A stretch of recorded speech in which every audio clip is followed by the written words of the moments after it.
겸손의 힘과 하나님의 은혜라고 하는 지하에서 우리 오늘 말씀을 함께 나누며 은혜를 받고자 합니다. 사람이 교만에 빠질 때 하나님을 떠나게 되는 건 이건 규정사실인 것 같아요. 그러나 그 결과는 언제나 슬픔과 고통으로 이어질 수밖에 없다는 사실을 우리는 오늘 본문을 통해서 또 한 번 분명하게 깨닫게 됩니다.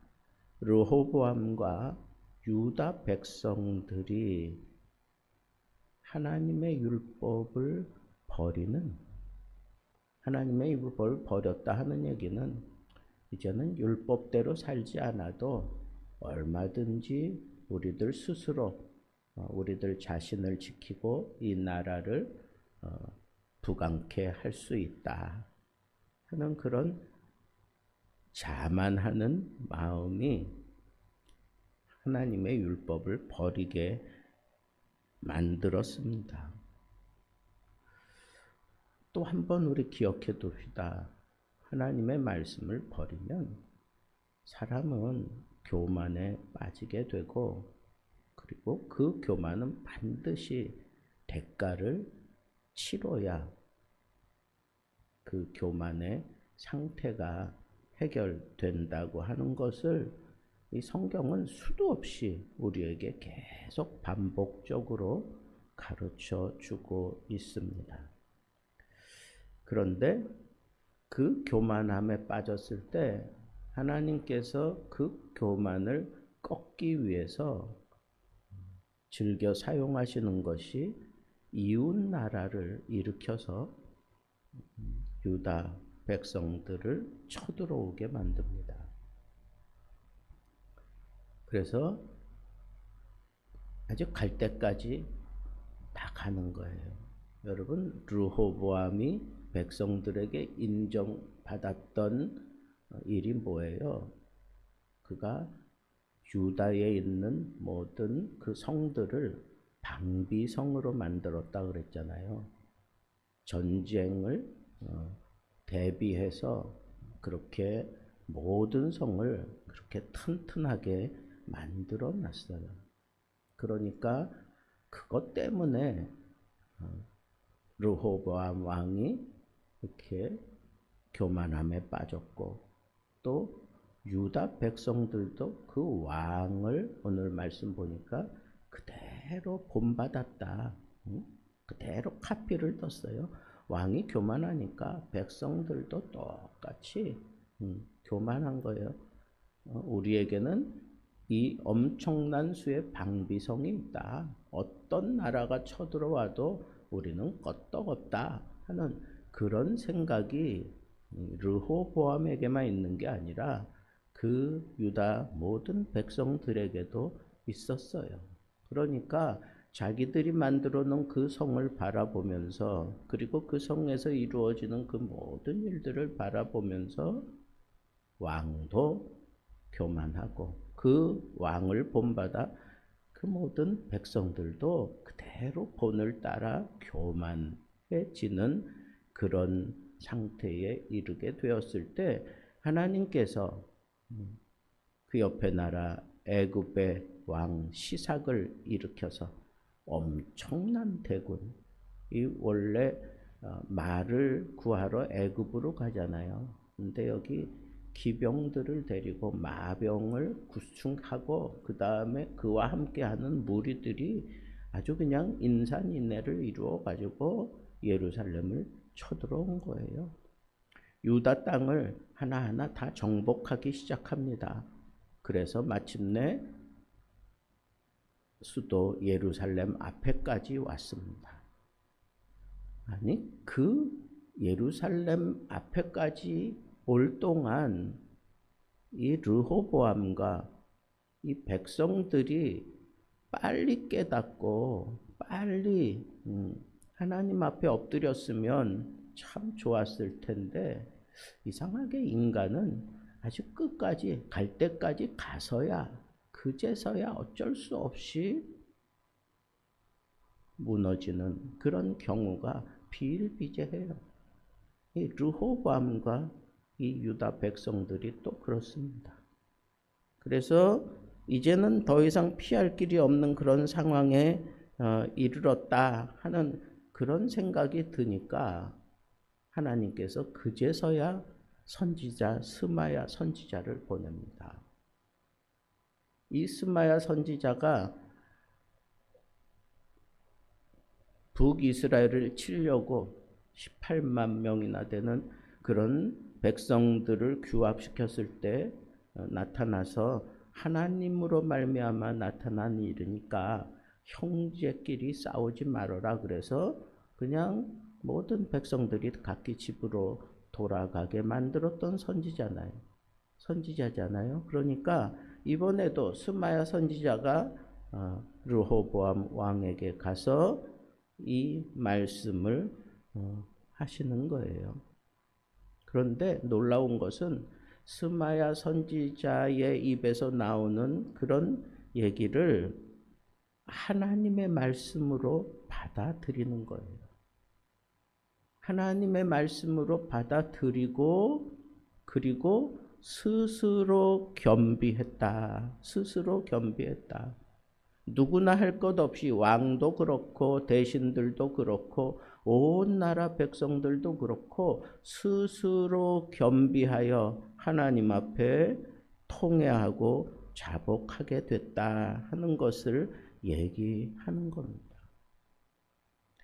여러분, 이 사실이 오늘 우리에게 주는 이 놀라운 일을 우리는 놓치지 말아야 합니다.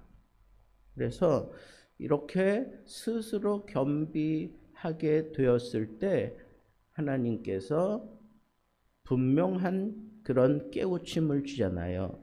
뭐라고 그렇게 얘기합니까?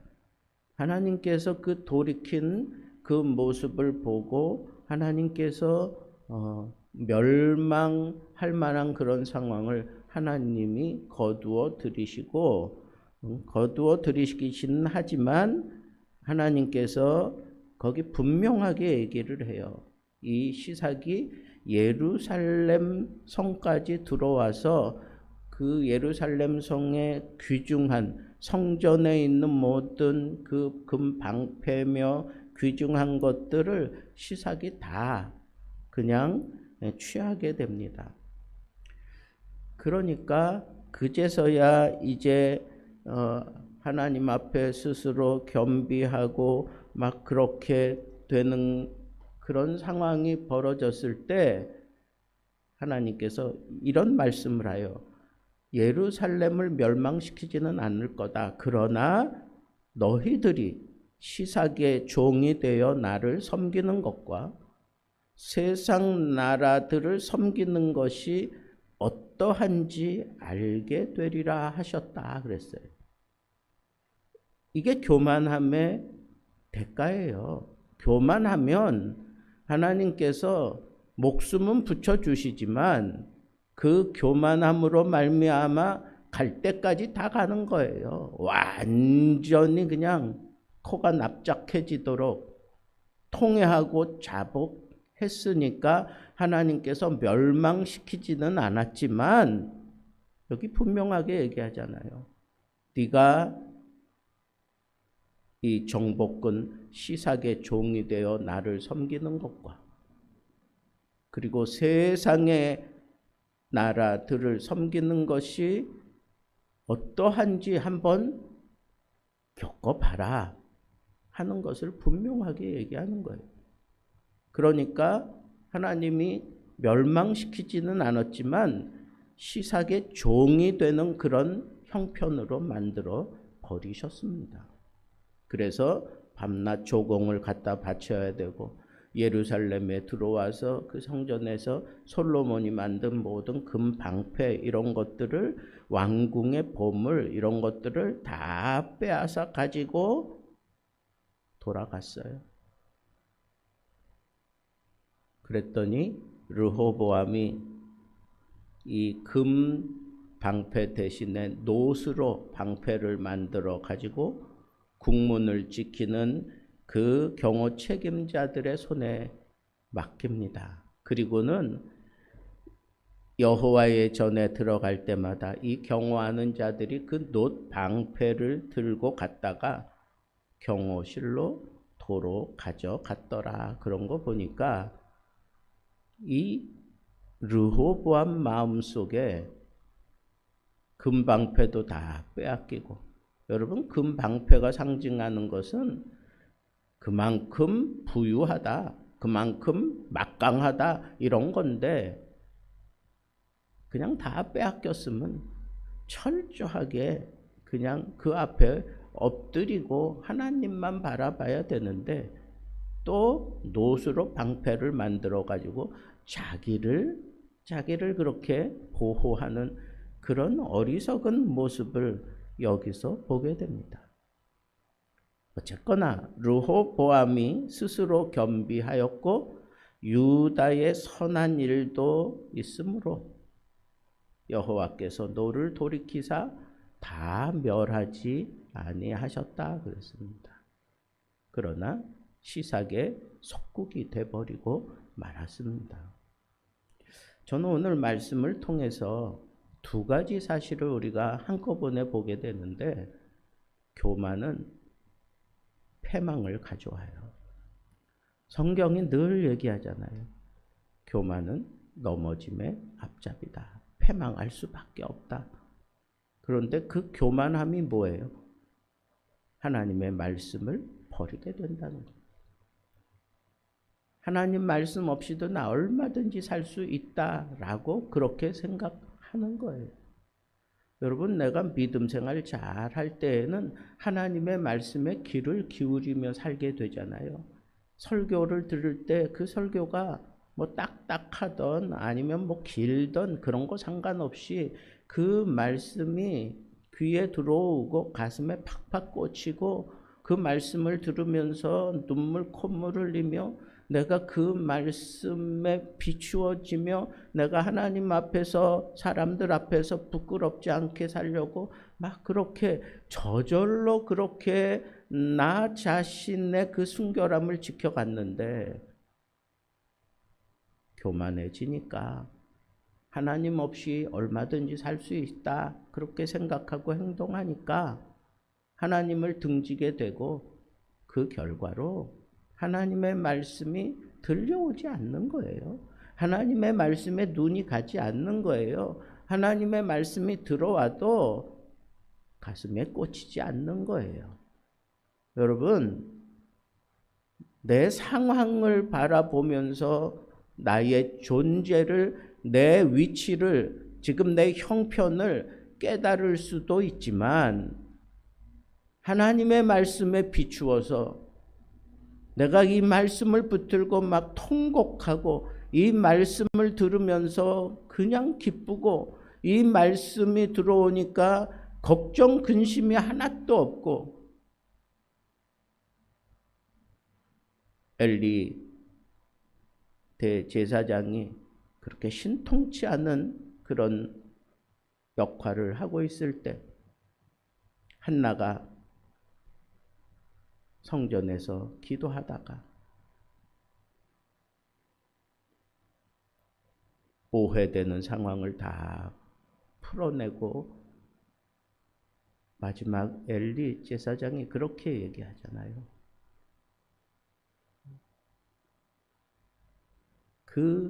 더 이상 이제는 하나님이 너와 함께 하실 것이니까 걱정하지 말아라. 그 말씀을 듣고 이 한나가 마음에 근심이 없었다 그랬어. 더 이상 근심이 없었다. 그렇게 막 그냥 부글부글 끓고 그랬던 그 모든 것들이 선지자의 말씀을 듣고 그냥 해결된 거예요. 그리고 하나님이 그에게 은혜를 주어서 아들을 낳게 만들었어요.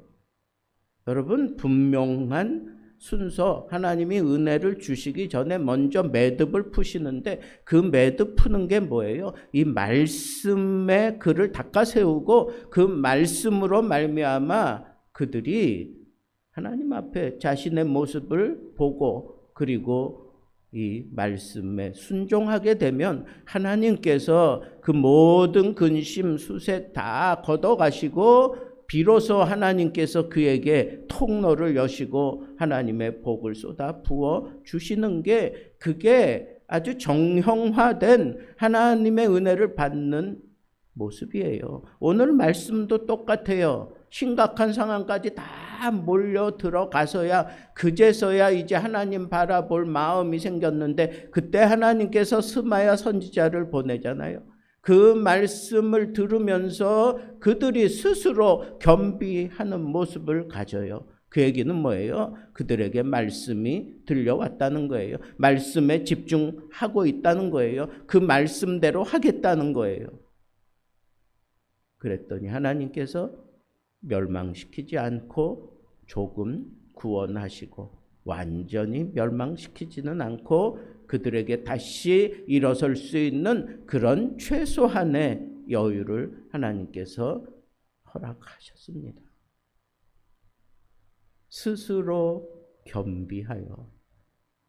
여러분, 교만은 패망을 가져오지만 겸손은 생명을 불러일으킵니다.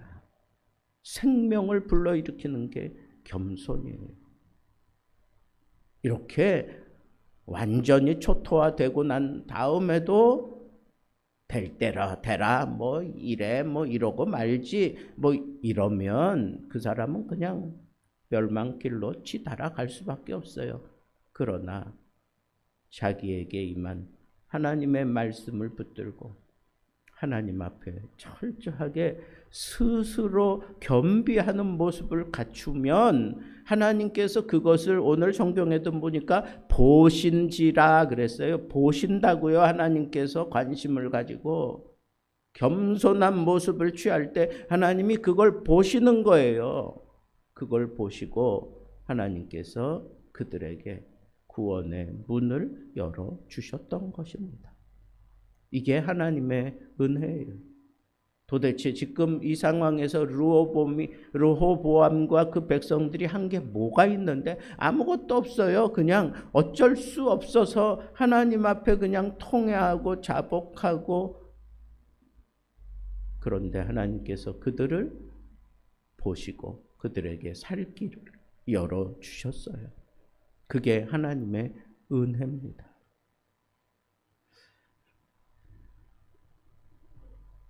오늘 말씀을 통해서 이 말씀의 원리를 그대로 이 대한민국에 그냥 적용했으면 참 좋겠어요.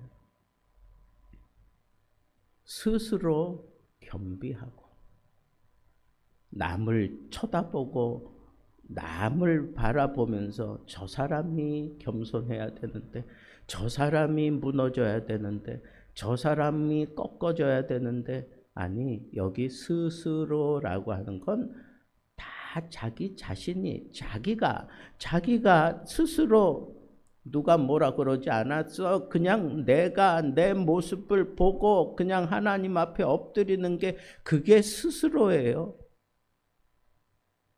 남을 보기 전에 그냥 나 자신을 보는 것, 그게 하나님의 은혜예요. 그게 겸손함에 이르는 비결이에요. 그게 지름길이라고. 무언가를 규명해내야만 다 승리하는 것처럼 생각하지 마세요.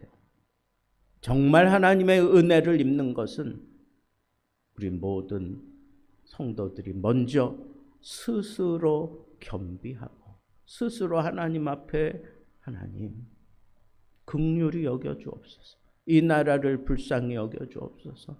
하나님 내가 하나님 앞에 통회하고 자복합니다. 내가 교만했습니다. 내가 하나님의 말씀을 버렸습니다. 스스로 겸비하고 이게 하나님의 은혜를 입는 확실한 통로다라고 하는 이 사실을 붙잡고 우리 기도할 때 이 나라와 민족을 위하여 기도할 때마다 스스로 겸비할 줄 아는 그런 지혜로운 하나님의 사람들 되어서 우리나라가 평안한 가운데 이 모든 문제들이 해결이 되고 하나님이 눈여겨보는 그런 사람들이 있는 한 하나님은 절대로 포기하지 않으시고 외면하지 않으십니다. 스스로 겸비할 때 하나님이 보셔요. 그리고 살 길을 열어주십니다. 하나님의 뜻대로 이루어 가십니다. 오늘 이 말씀 가슴에 품고 이 나라와 민족을 위해서 특별히 오늘 이 아침에는 기도하시다가 돌아가면 좋겠습니다. 꼭 기억합시다. 스스로 겸비할 때 하나님이 보신다. 그리고 하나님의 방법대로 살 길을 주신다. 이 말씀이 평생 우리의 가슴에서 떠나지 않게 되기를 주님의 이름으로 축복합니다.